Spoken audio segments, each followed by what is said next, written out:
Hello বন্ধুরা, এই দেখো আজ আমার কাছে একটা দারুণ জিনিস, যেটা হলো দিওয়ালির জন্য। আর বাবা এনে দিয়েছে আমাকে এইগুলো, যাতে আমি দিওয়ালিতে জ্বালাতে পারি। আর দিওয়ালিতে যদি কোনো প্রদীপই না হয় তাহলে কি করে চলে?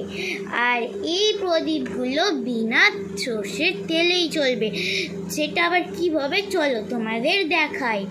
এই যে, আর এটা তো তোমাদের বের করে রাখবে, এই দেখো। আর এখানে 12 পিস আছে, তাই এখানে 12টা এইগুলো আছে। তো আমি এখানে এটা লাগিয়ে নিয়েছি, আর আমি এখানে দেব এখন জল। চলো,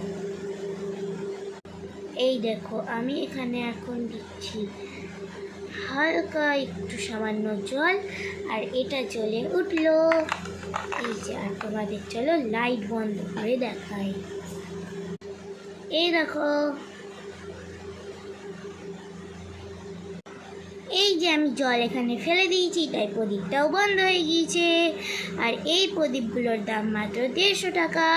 যে যে নিতে চাও সেগুলো অবশ্যই কমেন্টে জানিও। Tata, bye bye. আর এখানে আছে 12 পিস। Tata, bye bye.